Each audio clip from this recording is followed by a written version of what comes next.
This is the QTV Nightly News, which is also on Q Radio 103.3 FM. I am Jacqueline Coley. Thank you for joining us. Here are the headlines. The Ministry of Foreign Affairs, International Cooperation and Gambians Abroad hosted its media and stakeholders diplomatic event featuring a gala dinner and award ceremony on Friday evening. Guinea has begun a new political chapter as President-elect Mamadou Doumbouya was sworn in on Saturday in Conakry, with dignitaries in attendance including Gambian President Adama Barrow. The 9th National Stakeholder Forum, the Central Bank of the Gambia, underscored the critical role of Diaspora remittances in supporting investment, strengthening foreign exchange inflows and enhancing household welfare.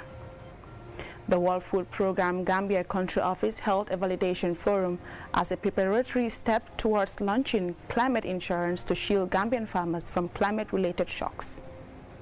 The Gambia Police Force and the Immigration Department have reaffirmed their commitment to sustaining recent efforts to curb irregular migration following a series of enforcement operations in the North Bank region. Those were headlines and other news in detail.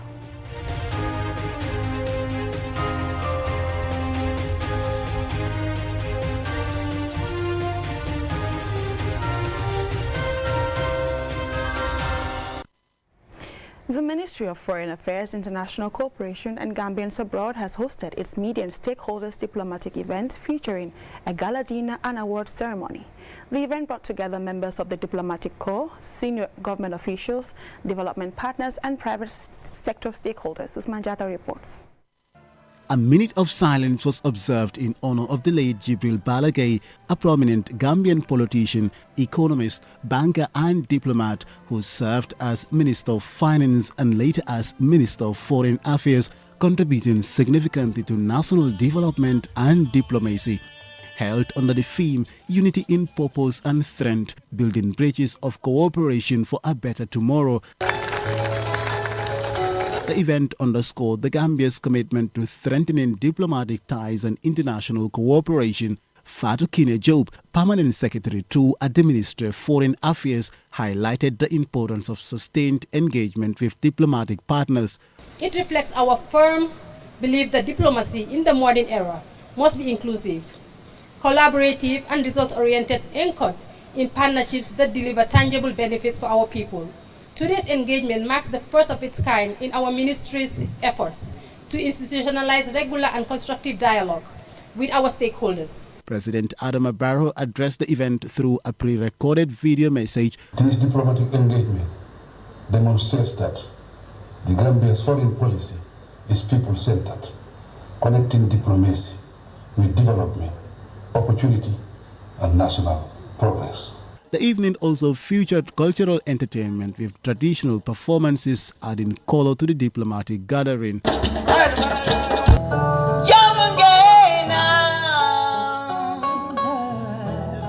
The Dean of Diplomatic Corps, Luis Domingo Camara de Barros, thanked the government of the Gambia for fostering an enabling environment for diplomats and international partners to operate effectively. Year 2026 marked a pivotal moment for our collaboration. The international community is not here merely to observe, but to act in synchrony with the Gambia executive. The Minister of Foreign Affairs, Sering Morunjai, described the ministry as the Gambia's key link to the global community, dedicated to promoting national interest and supporting a peaceful and prosperous world. This occasion provides us with a timely and meaningful opportunity to reflect comprehensively on the global and domestic engagement of the Ministries of Foreign Affairs and during the year 2025, while also articulating our strategic priorities and aspirations for 2026 and beyond. Vice President Mohamed B.S. Jallow emphasized the ministry's role in promoting bilateral and multilateral relations. The Gambia remains a constructive and dependable partner committed to dialogue, consensus building, and cooperative solutions to shared challenges. We will continue to play our part in advancing regional stability and integration, including through the African Union, ECOWAS, and other relevant frameworks in the spirit of solidarity and common destiny. Guests watched a documentary showcasing the ministry's key achievements over the past year, followed by an appreciation segment honoring diplomats, development partners and institutions for their continued support. Mohamed Jah, chairman of the Key Group, received an award on behalf of the company in recognition of its contributions.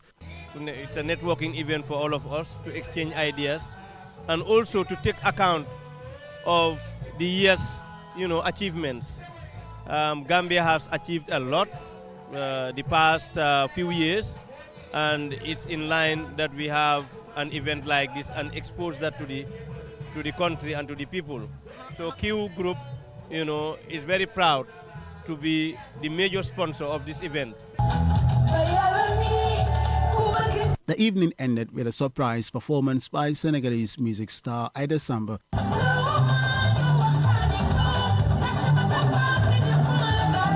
The inaugural diplomatic stakeholders event marks a major step by the Ministry of Foreign Affairs in strengthening partnerships and enhancing the Gambia's engagement with the international community.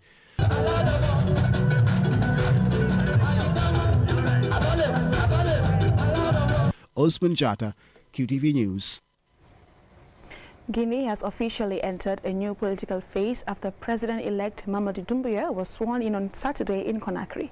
The ceremony was attended by President Adama Barrow and other regional leaders, highlighting Guinea's reintegration into West Africa's political and diplomatic fold after more than 4 years of military-led transition. Juldenja has the details. Guinea's capital, Conakry, was the center of regional attention today as Mamadou Doumbouya took the oath of office as the country's elected president. The ceremony marks a turning point for a nation that has been under military leadership since September 2021, when Doumbouya, then a colonel, led a coup that removed former President Alpha Condé from power. Condé has been Guinea's first ever democratically elected president. At the time of the coup, Doumbouya promised reform, stability and a return to civilian rule. He also promised that neither he nor any other junta members will contest elections. 4 years later, that transition has reached a defining moment. In presidential elections held in late December, Doumbouya won about 87% of the vote according to officially declared results. While opposition figures have criticized the political environment surrounding the poll, the vote itself represents Guinea's first nationwide presidential election since the coup. Today's inauguration was attended by several African leaders and senior officials, reflecting Guinea's gradual re-engagement with the region and the wider world. Among them was President Adama Barrow of the Gambia, who traveled to Conakry on Friday to witness the ceremony alongside Paul Kagame of Rwanda, the presidents of Liberia, Mauritania, Gabon and other high-level delegations from across the continent. Their presence sends a clear signal that Guinea's transition is being closely watched beyond its borders. The day before the inauguration, President-elect Doumbouya was filmed performing Juma prayers at the Fakal Grand Mosque in Conakry. Across West Africa, a wave of military takeovers in recent years has left several countries under prolonged junta rule. In Mali, Burkina Faso and Niger, military leaders remain in power without holding presidential elections, extending transition timelines and limiting political activity. Guinea's path, while not without controversy, stands out. By organizing elections and allowing citizens to choose a leader, even one who emerged from the military, the country is offering a different model, one where ballots, rather than degrees, shape political authority. Since taking power, Doumbouya has worked to reshape his public image, appearing more frequently in civilian clothing, launching infrastructure projects, and stressing national sovereignty, particularly over Guinea's vast mineral resources. Supporters see him as a reformer with a popular mandate. Critics, however, continue to raise concerns about political freedoms, opposition space, and press rights and freedoms. As he begins his new term, expectations are high.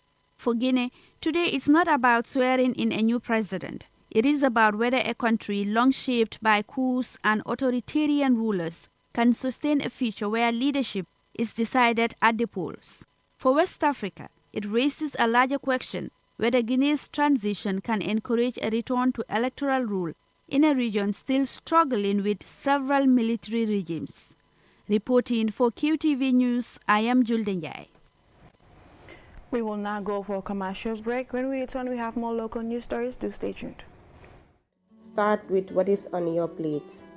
That is why the Food and Agriculture Organization of the United Nations, FAO, and the Ministry of Health have partnered to develop the food-based dietary guidelines to help us meet our nutritional needs, promote health, and prevent disease.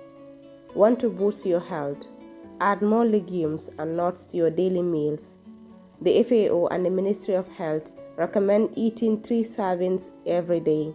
Before cooking, sort out any stones or spoiled beans. And remember, do not peel your beans. Cooking them thoroughly reduces any gas-producing effects. Roast or boil nuts well before enjoying them. They are packed with nutrients that support a healthy lifestyle. Make legumes and nuts a part of your daily diet for energy, health, and a balanced meal. Eat legumes and nuts daily. Follow the food-based dietary guidelines for a healthier Gambia.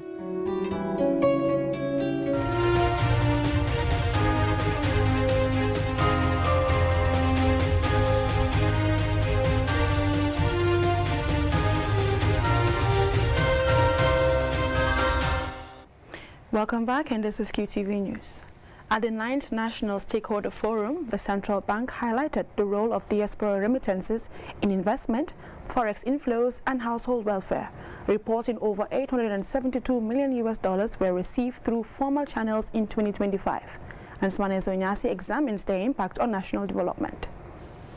Diaspora remittances have yet again emerged as a cornerstone of the Gambia's economy, contributing over 30% of the country's gross domestic product and reaffirming their critical role in supporting economic stability and development.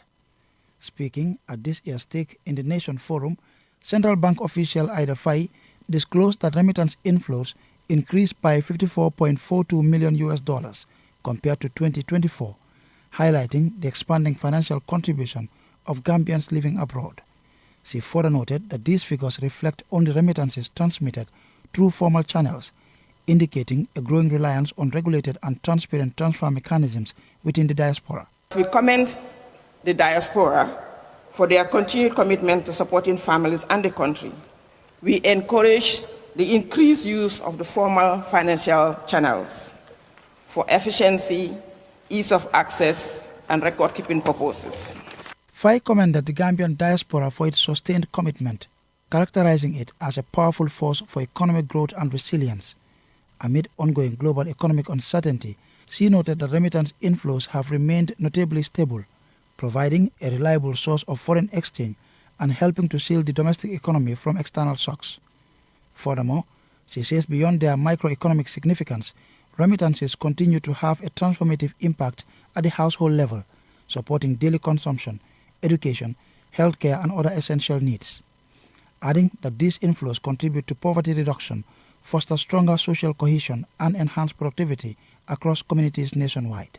The Central Bank commits to continue close collaboration with the relevant stakeholders to further ease the pains and challenges of financial service and access to finance. As the Gambia continues to position its diaspora, often referred to as the country's 8th region, as a strategic development partner, the 2025 remittance milestone highlights the sector's resilience and outsized contribution to the economy, rivaling traditional mainstays such as tourism and agriculture. Ansmaneso Nyasi for KTV News.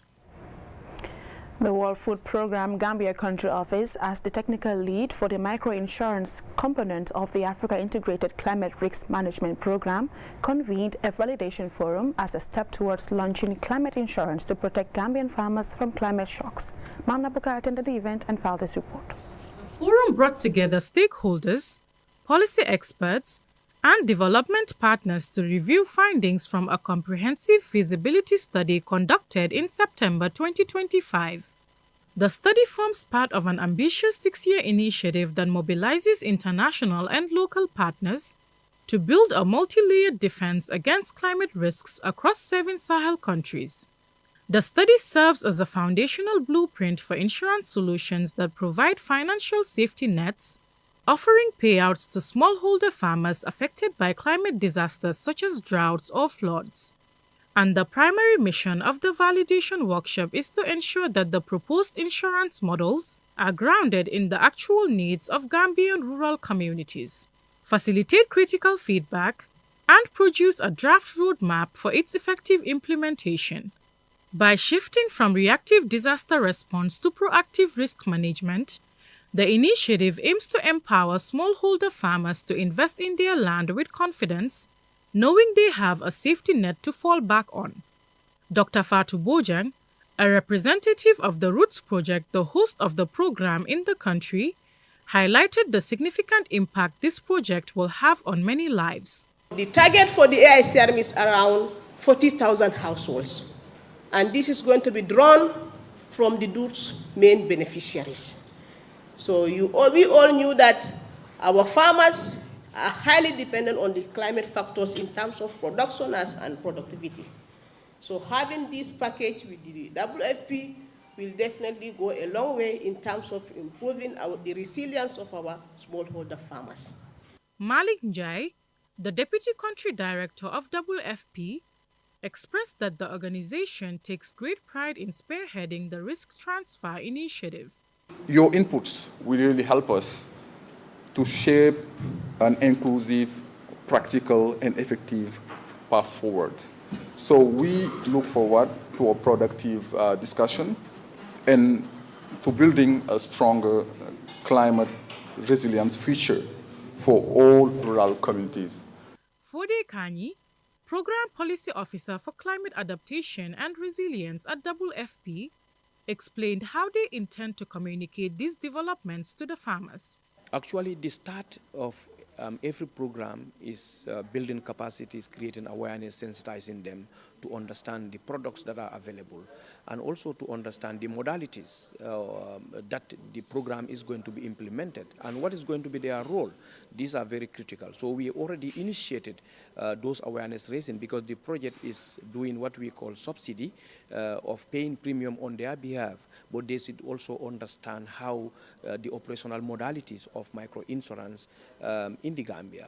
As the 2029 deadline approaches, the initiative underscores WFP's commitment to climate resilience, providing Gambian farmers with innovative insurance solutions that reduce vulnerability, strengthen livelihoods, and promote sustainable agriculture amid escalating climate risks. Mamna Buka, reporting for QTV News. The Gambia Police Force and the Immigration Department have reaffirmed their commitment to sustaining recent efforts to curb irregular migration following a series of enforcement operations in Jinak village in the North Bank region. More in this report. The region has recently recorded a surge in irregular migration activities, prompting joint security operations. In one recent incident in Jinak village, security personnel arrested 8 suspected facilitators and intercepted a migrant boat carrying more than 200 people who were preparing to embark on a dangerous journey through irregular routes. Regional Commissioner of Police, Commissioner Mustafa Sow, explained the operation of intercepting migrants and the situation at Jinak village, where most of the migrants had allegedly been illegally sheltered by the villagers. Because accommodated more than 200 migrants, we don't know what is in them. We don't know who are they. It's deadly and dangerous. At the end of the day, it was the state responsibility, particularly the Gambia Police Force, in our mandate of protecting life and property. So this have propelled us to make sure that we do what we did. We were also aware of there is a myth of a taboo that police operative or uniform operatives should not enter Jinak. But our mission there was to be on record, was not to go and harm the Jinak people. They are part of us. They are part of the Gambia, and the state have a responsibility to make sure that we protect life and property. However, Commissioner Mustafa Sow revealed during the debriefing that cooperation from communities was uneven. While some villages actively partnered with security forces, others failed to comply with the initiative, limiting early intervention efforts. Another narrative is that now, normally Guinea people don't pay because of the food that you are giving them. When the body is departed, one of your family members will go free. This is why some of them were just then the harborers have linked with agents. But they will give them whatever they're supposed to give them so that they will take care of them.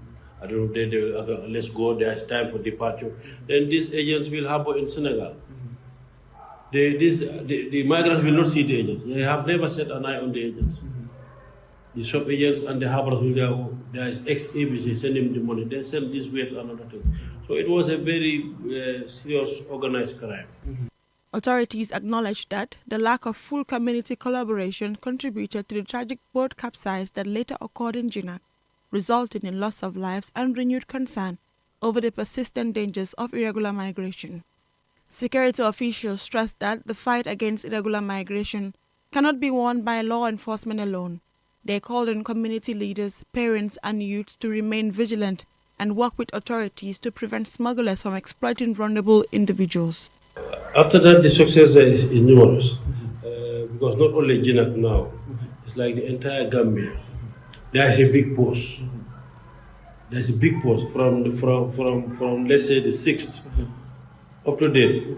We have not received any departure. So that success alone is big, not only for Gambia now, but for all of Africa, because Africans were present in the sea through our own country, giving bad image to the country. The police and immigration services say investigation into the arrested suspects are ongoing, while efforts continue to strengthen community engagement and prevent future tragedies along the country's coastal communities. Reporting for QTV News, I am Jacqueline Collie. Before we close, we would like to inform you that courtesy of QCell Senior Boss, football fans can watch tomorrow's AFCON final between Senegal and Morocco on a big screen outside the QCell building on Caraba Avenue. Kickoff time is 7 p.m. Bring a friend and soak in the atmosphere outside the QCell building on Caraba Avenue, 7 p.m. Sunday. Make a date. Before we end, here's a recap of the headlines. The Ministry of Foreign Affairs, International Cooperation and Gambians Abroad hosted its media and stakeholders diplomatic event featuring a gala dinner and an award ceremony on Friday evening. Guinea has begun a new political chapter as President-elect Mamadi Doumbouya was sworn in on Saturday in Conakry with dignitaries in attendance, including Gambian President Adama Barrow. At the 9th National Stakeholder Forum, the Central Bank of the Gambia underscored the critical role of diaspora remittances in supporting investment, strengthening foreign exchange inflows, and enhancing household welfare. The World Food Programme Gambia Country Office held a validation forum as a preparatory step towards launching climate insurance to shield Gambian farmers from climate-related shocks. The Gambia Police Force and the Immigration Department have reaffirmed their commitment to sustaining recent efforts to curb irregular migration, following a series of enforcement operations in the North Bank region. That's all for this news bulletin. Join us again at 8 p.m. tomorrow for the Weekend Review. Adina Drame and Mahmoud Mbosh. Thanks for watching and bye.